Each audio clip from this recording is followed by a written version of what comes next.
میں اتنے حوالات دیا سارے مذہب کی کتابوں میں سے، بت بنانا حرام ہے، پھر بھی بناتے، ہندو لوگ بناتے، عیسائی لوگ بناتے، عیسیٰ علیہ السلام کا بناتے، نعوذ باللہ.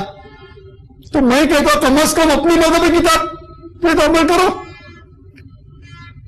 تو میں کہتا ہوں کہ جو یکساں ہے ساری مذہبی کتاب میں کم از کم شروع میں اس کے اوپر تو عمل کرو، تو تمہیں یہ پتا لگے گا کہ سارے مذہب میں خدا ایک ہے، اسی کی عبادت کرو، شرک مت کرو، خدا کے ساتھ کسی کو شریک مت کرو، اور سارے چیز جو تقریر میں کہا. دوسری بات میں تقریر کیا ہوں محمد صلی اللہ علیہ وسلم کا ذکر دیگر مذاہب میں، عالمی مذاہب میں، اور میں ثابت کیا ہوں کہ ہندو مذہب میں بھی محمد صلی اللہ علیہ وسلم کا ذکر ہے، عیسائی مذہب میں محمد صلی اللہ علیہ وسلم کا ذکر ہے، پارسی مذہب میں محمد صلی اللہ علیہ وسلم کا ذکر ہے، بدھ مذہب میں محمد صلی اللہ علیہ وسلم کا ذکر ہے. کم از کم اس کو تو مانو، باقی چیز چھوڑ دو. یہ تو بات لو اللہ ایک اور محمد صلی اللہ علیہ وسلم کا ذکر سارے مذاہب، اہم مذاہب میں ہے، عالمی مذاہب میں. تو کم از کم اس کے اوپر تو عمل کرو. افسوس کی بات ہے کہ لوگ اپنی خود کی مذہب کی کتاب نہیں پڑھتے، اور جو لوگ مذہب کے ٹھیکیدار ہے، دھرم ادھیکاری لوگ جو ہے، وہ مذہب کو ایک مدعا بناتے ہیں ووٹ بینک کے لیے.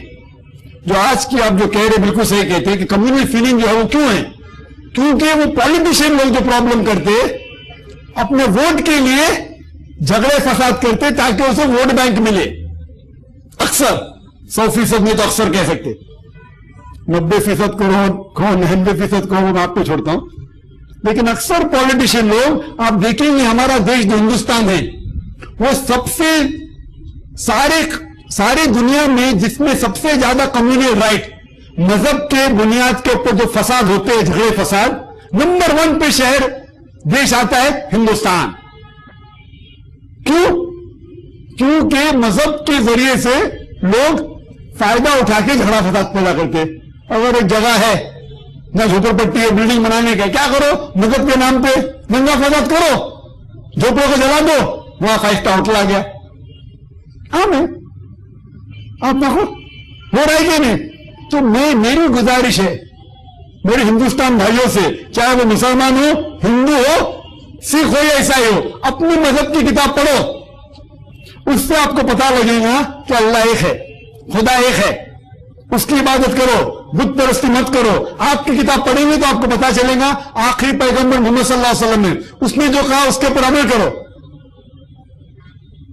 اسی لیے اللہ تعالیٰ فرماتے سورہ عمران میں سورہ نمبر 3 آیت نمبر 19 میں ان الدین عند اللہ الاسلام، جو ایک ہی دین ہے، ایک ہی مذہب ہے جو اللہ قبول فرمائے گا وہ ہے اسلام.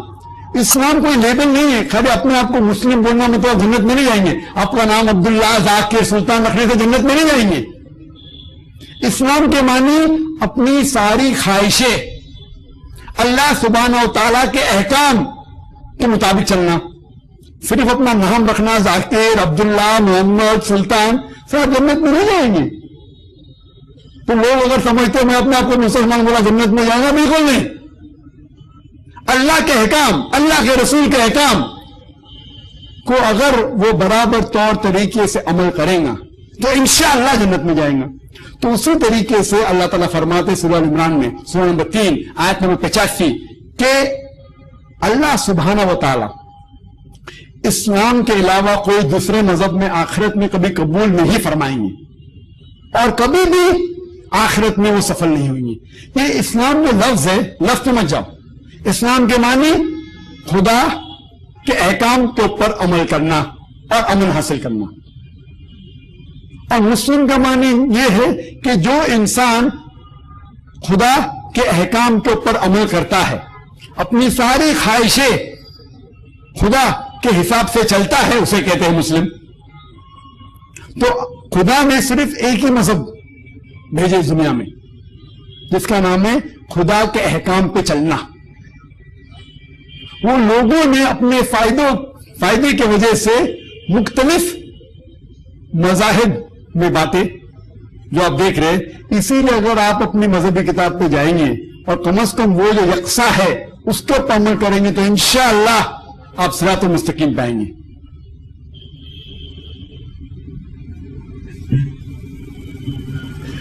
وہاں پر ایک پیچھے کے مائک پر ایک غیر مسلم بھائی موجود ہیں، تو میں ان سے درخواست کروں گا کہ اپنا نام اور پروفیشن بتائیں اور سوال کریں.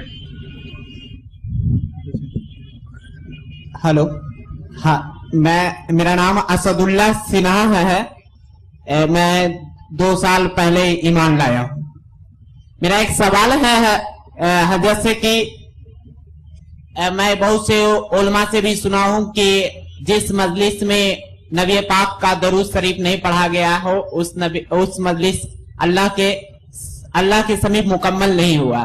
کیا یہ بات کیا یہ تو صحیح ہے کہ جس مجلس میں اگر نبی پاک کا پر درود نہیں پڑھا جائے اس مکمل تو نہیں ہوا؟ تو اور ہے کہ اللہ تعالیٰ فرماتا ہے کہ میں اور میرے فرشتے جو ہوں اللہ پر درود بھیجتے ہیں. اے ایمان والے تم بھی. آپ کا سوال جو ہے وہ عنوان پر نہیں ہے اور یہ سوال فقہ اور مسائل میں ہے، تو آپ مسلمان بھی ہیں تو اس لیے یہ سوال الاؤ نہیں کیا جائے گا. اگر اور کوئی سوال ہے تو کر سکتے ہیں، اگر وہاں پہ کوئی غیر مسلم ہے تو کر سکتا ہے، یا پھر یہاں پر ہم جو غیر مسلم بھائی موجود ہیں ان سے درخواست کریں گے کہ وہ آئیں اور سوال کریں. میرا نام پنکج سنگھ ہے، میں بزنس مین ہوں. میں سوال کرنا چاہتا ہوں کہ مدینہ میں نان مسلم کو الاؤ کیوں نہیں ہے؟ اگر ہے تو بتائیں، اگر نہیں ہے تو کیوں نہیں ہے بتائیں. بھائی صاحب نے ایک اچھا سوال پوچھا کہ مدینہ شہر ہے، وہاں غیر مسلم کو جانے کی اجازت کیوں نہیں؟ مکہ میں بھی نہیں. تو یہ دونوں جو حرمین ہیں مکہ اور مدینہ، وہاں غیر مسلمانوں کو جانے کی اجازت کیوں نہیں؟ جیسے کہ آپ جانتے ہیں کہ اسلام مذہب ساری انسانیت کے لیے ہے، تو غیر مسلم کو مکہ مدینے میں آنے کی اجازت کیوں نہیں؟ اس کی وجہ ہے کیونکہ یہ قرآن شریف میں لکھا ہوا ہے کہ آج کی تاریخ کے بعد غیر مسلم کو آنے مت دو. کیوں؟ اس کی وجہ کیا ہے؟ اس کی وجہ ہے کہ ہر دیش میں کوئی نہ کوئی علاقہ ہوتا ہے جسے کہتے ہیں کینٹونمنٹ ایریا یا ملٹری ایریا. وہاں اس دیش کا ہر ناگرک نہیں جا سکتا. اسے کہتے ہیں کینٹونمنٹ ایریا، ملٹری ایریا. صرف وہ ناگرک جو دیش کو بچانے کے لیے اپنی جان دینے کو تیار ہے، وہ ناگرک کو اس کینٹونمنٹ ایریا میں جانے کی اجازت ہے. مثال کے طور پہ پونا میں کینٹونمنٹ ایریا ہے، بمبے میں ہے، یا کلکتہ میں ہے کہ نہیں پتا نہیں مجھے. کینٹونمنٹ ایریا یا صرف ملٹری کو جانے کی اجازت ہے، یا وہ ناگرک جو دیش کے لیے مر مٹنے کو تیار ہے. میں کہوں گا کہ میں انڈین سٹیزن ہوں، بھائی انڈین ہوں، ہندوستانی ہوں، جانے دو، ممنوع، الاؤڈ نہیں. اسی طریقے سے مکہ اور مدینہ اسلام کا میرے حساب سے کینٹونمنٹ ایریا ہے. صرف وہ انسان جو اس مذہب کے لیے مر مٹنے کو تیار ہے ان کو اجازت ہے.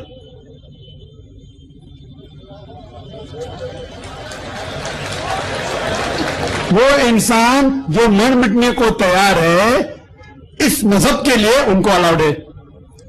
دوسرا حصہ جواب کا، جب بھی آپ کوئی دیش میں جانا چاہتے ہیں اس کے لیے ویزا کی ضرورت ہے. ویزا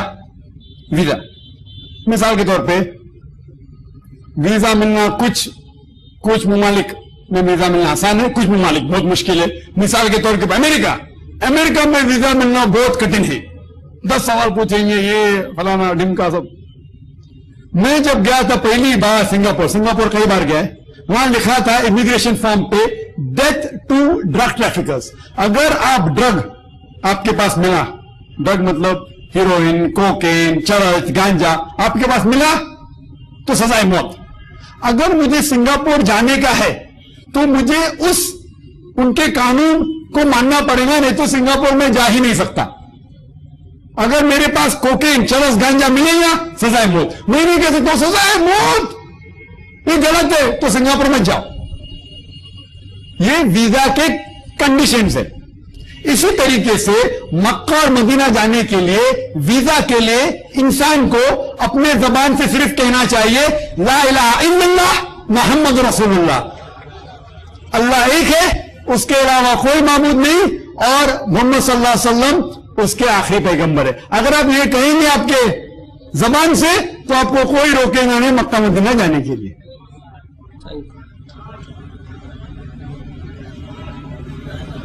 ہاں سوال کر سکتے ہیں. پہلے اپنا نام اور پروفیشن میرا بتائیں. نام جسمیت سنگھ اروڑا ہے، میں ایک بزنس مین ہوں اور آج شاید بہت زیادہ خوش قسمت ہوں کہ ڈاکٹر ذاکر نائک بہت دن بعد ایک انسان ایسا ملا ہے جو بہت ٹیکنیکلی ریلیجن پہ بول رہا ہے.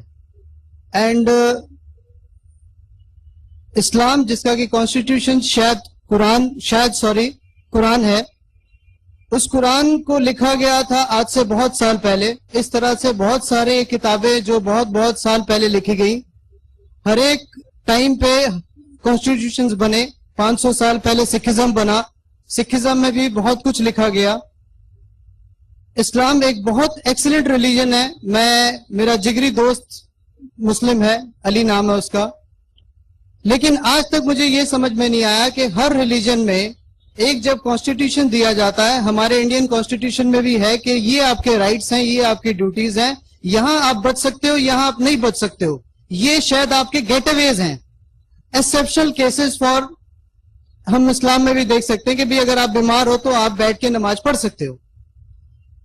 تو آج اس طریقے سے اسلام میں بہت ساری گیٹ اویز ہیں جس کا کہ میں نے دیکھا ہے کہ ہمارے مسلم بھائی اور خاص کر کے نان مسلمز اس کی ابیوز بہت زیادہ کرتے ہیں. Islam is one of the most abused religion in the world. Why آپ لوگ اتنی ٹیکنیکلی باتیں کرتے ہو، اس ابیوز کو اپنے اسلام بھائیوں سے نہیں بچا پا رہے، پلس نان مسلموں سے نہیں بچا رہے. کیوں؟ ہمارے بھائی صاحب نے بہت اچھا سوال کیا ماشاءاللہ، اور بہت اہم سوال اور بہت صحیح سوال. انہوں نے کہا کہ کتنے دیگر مذاہب ہے اسلام میں، اور الحمدللہ اسلام کے بارے میں کچھ جانکاری رکھتے ہیں. کہتے ہیں کہ اس کے اصول ہے حرام حلال، اجازت ہے، اگر آپ بیمار ہے تو بیٹھ کے نماز. بالکل صحیح فرمایا. اتنا ٹیکنیکل ریلیجن ہونے کے باوجود why is it the most abused religion? سب سے زیادہ کوئی مذہب کے خلاف آواز آج کی تاریخ میں وہ اسلام کے خلاف. کیوں؟ بہت اچھا سوال. مذہب کا سوال ہے کہ اسلام کے خلاف سب سے زیادہ لوگ کیوں خلاف بات کر رہے؟ کیوں؟ اس کی وجہ ہے کیونکہ جو لوگ اسلام کو نہیں پسند کرتے انہیں ڈر ہے کہ اگر اسلام پھیلے گا تو ان کے لیے خطرہ ہے. آج اسلام سب سے زیادہ پھیلنے والا مذہب ہے ساری دنیا میں. اگر آج کی میڈیا، ٹیلی ویژن چینل ہو، سیٹلائٹ چینل ہو، انٹرنیشنل نیوز پیپر ہو، انٹرنیشنل میگزین ہو، سب سے زیادہ جو خلاف بات کر رہے کوئی بھی مذہب کے وہ ہے اسلام. آج کے پیپر میں میں نے پڑھا کشونت سنگھ، وہ بہت اچھا مانا والے خط ہے. آج کے ٹیلی گراف پیپر میں کلکتہ میں نے پڑھا